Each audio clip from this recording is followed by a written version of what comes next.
October 12 ഇന്നത്തെ daily reflection.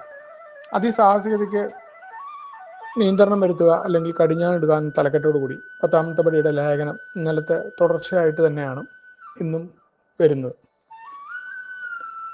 മദ്യാസക്തനായ എന്നെ സംബന്ധിച്ചിടത്തോളം പ്രോഗ്രാമിലെത്തിയിട്ട് മനസ്സിലാക്കിയ ഒരു കാര്യം എന്ന് പറയാം, ഏതൊരു കാര്യത്തിലും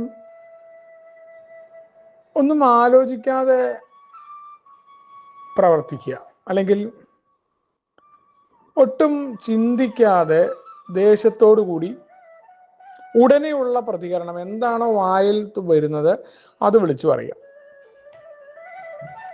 അതേപോലെ എനിക്ക് എൻ്റെ ദേഷ്യം കൊണ്ട് തോന്നുന്ന പ്രവൃത്തി, അതിപ്പോൾ എന്തെങ്കിലും എറിഞ്ഞു പൊട്ടിക്കലായിരിക്കാം, അല്ലെങ്കിൽ വേറെ എന്താണോ ചെയ്യാൻ തോന്നുന്നത് ആ പ്രവൃത്തി ഉടനടി പ്രവർത്തിക്കുക, യാതൊരു തിങ്കുമില്ലാതെ പ്രവർത്തിക്കുക. എടുത്തുചാട്ടം എന്ന് പറഞ്ഞു കഴിഞ്ഞാൽ അത് അപ്പം ഇങ്ങോട്ട് നടക്കണം, പിന്നേക്ക് മറിച്ചു നേരം മാറ്റി വെക്കുക അല്ലെങ്കിൽ കുറച്ച് കഴിഞ്ഞിട്ട് ചെയ്യുക എന്നുള്ള പരിപാടി ഉണ്ടായിരുന്നില്ല എന്നുള്ളതാണ്. ഇങ്ങനെയൊക്കെ ആകുമ്പോൾ എന്താ, നമുക്ക് പെട്ടെന്നൊരു ദേഷ്യം ഒരാളോട് വരുമ്പോൾ ആ ദേഷ്യം അതെന്ത് കാരണമായിക്കോട്ടെ, നമ്മൾ അതിൻ്റെ മെറിറ്റൊന്നും അടിസ്ഥാനത്തിൽ നമ്മൾ ചിന്തിക്കാൻ പറ്റില്ല. നമുക്ക് ആ ദേഷ്യം ആ വ്യക്തി അതുവരെ നമ്മളോട് ചെയ്ത എല്ലാ നന്മയും അല്ലെങ്കിൽ ഈ കാര്യത്തിൽ നമ്മുടെ ഭാഗത്ത് എന്തെങ്കിലും തെറ്റുണ്ടോ എന്ന് നോക്കാനോ ഒന്നും സാധിക്കാതെ സഹിഷ്ണുത എന്ന് പറയുന്ന സംഭവമേ നമുക്കുണ്ടാവില്ല. അപ്പൊ എല്ലാ പ്രവർത്തികളിലും ഈ ഒരു സംഭവം നമ്മുടെ ചുറ്റും കടന്നു വരുന്നുണ്ട്. അപ്പൊ ഏതൊരു കാര്യവും ഇങ്ങനത്തെ പ്രവർത്തികളാണ് പലപ്പോഴും മദ്യത്തിലേക്ക് പോലും നമ്മളെ അടുപ്പിക്കുന്നത് എന്നുള്ള യാഥാർത്ഥ്യം നമ്മൾ തിരിച്ചറിയും. പലപ്പോഴും പറയാറുണ്ട്, എന്താണ് പ്രശ്നമെന്ന് അറിയുന്നില്ല, ഞാൻ വീണ്ടും മദ്യപിച്ചു എന്ന് പറയാറുണ്ട്. അല്ലെങ്കിൽ എത്രയൊക്കെ നോക്കി കഴിഞ്ഞിട്ടും എനിക്ക് മദ്യത്തിനെ മാറ്റി നിർത്താൻ പറ്റിയില്ല എന്ന് പറയുന്നു. അപ്പോഴും ഞാൻ തിരിച്ചറിയാതെ പോയ കാര്യം ഉണ്ടായിരുന്നു. കുടിക്കാതിരിക്കുന്ന, അല്ലെങ്കിൽ ആ കുടിക്കാൻ തോന്നിയ മുഹൂർത്തത്തിൽ കൂടി പ്ലാൻ ചെയ്ത നിമിഷങ്ങളിലൊന്നും പ്രശ്നം ഉണ്ടായിരുന്നില്ല എന്നേ ഉള്ളൂ. ഇതിനൊക്കെ മുന്നേ ഉള്ള പല ദിവസങ്ങളിലും ഇത്തരത്തിലുള്ള പ്രവൃത്തികൾ ഉണ്ടായിട്ടുണ്ട്.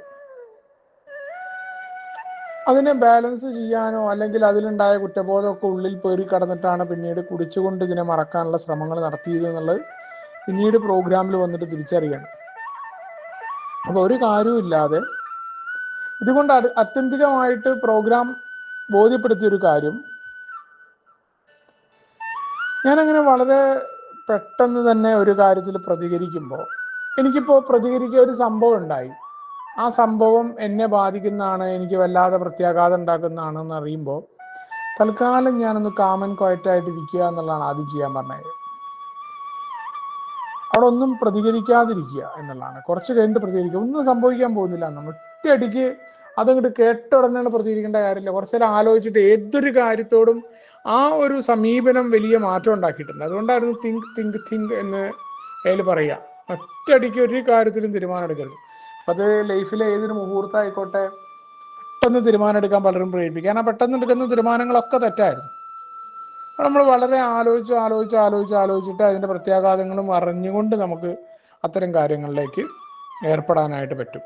അതേപോലെ എന്തെങ്കിലും ഒരു മറുപടി പറയണം, അയാൾ ചെയ്തത് തെറ്റാണെന്ന് നമുക്ക് തോന്നുമ്പോൾ നമ്മൾ കുറച്ചു നേരം ആ സാഹചര്യത്തിൽ നിന്ന് മാറി കുറച്ച് കഴിഞ്ഞൊന്ന് ചിന്തിച്ചു കഴിഞ്ഞാണ്ടല്ലോ, നമ്മൾ കുറ്റം ആരുടെ പേരാണോ നമ്മൾ കുറ്റപ്പെടുത്തിയിരുന്നത്, അയാളെ എത്രത്തോളം നമുക്ക് ദേഷ്യം വന്നിരുന്നോ, അയാള് ആ രീതിയിൽ നമ്മളോട് പെരുമാറാൻ കാരണമായ നമ്മുടെ പ്രവൃത്തി നമുക്ക് കണ്ടെത്താൻ പറ്റും. നമുക്ക് വേറൊരു വ്യൂ പോയിന്റ് കുറച്ച് കഴിഞ്ഞാൽ കിട്ടും, അവരുടെ ഭാഗത്തുനിന്ന് ചിന്തിക്കാൻ പറ്റും. അല്ലാന്നുണ്ടെങ്കിൽ നമ്മൾ ദേഷ്യത്തിലാണ് നിൽക്കുന്നതെന്നുണ്ടെങ്കിൽ മുഴുവൻ നമ്മളിലേക്ക് വിലയിരുത്താനോ നമ്മളെ കണ്ടെത്താനോ പറ്റാതെ മുഴുവൻ അയാളെ കുറ്റം പറയും.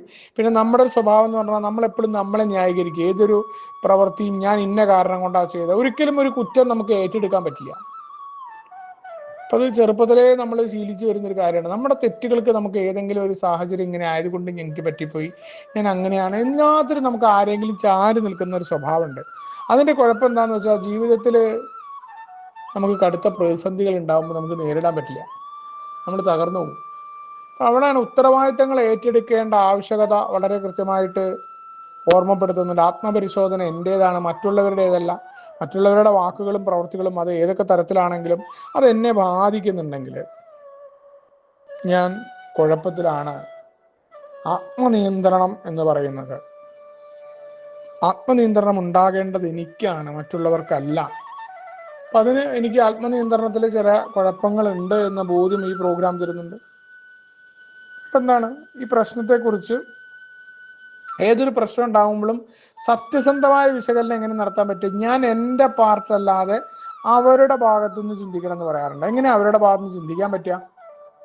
അതുകൊണ്ടാണ് തെറ്റ് വേറെ വല്ലവരുടെ ആണെങ്കിൽ പൊറുക്കാൻ നമ്മളോട് പറയുന്നുണ്ട്. അങ്ങനെ പൊറുക്കാൻ നമുക്ക് പറ്റുമോ? അത് പൊറുക്കണം എന്നുണ്ടെങ്കിൽ ആദ്യം ആ പ്രശ്നത്തിന്റെ മെറിറ്റ് അടിസ്ഥാനത്തിൽ ചിന്തിക്കണം എന്നുണ്ടെങ്കിൽ എൻ്റെ ദേഷ്യം, അപ്പോഴത്തെ വികാരങ്ങൾ മാറിയിട്ട് ഞാൻ ചിന്തിക്കണം. അപ്പോഴേ മറ്റുള്ളവരുടെ ഭാഗത്ത് നിന്ന് ചിന്തിക്കാൻ പറ്റൂ.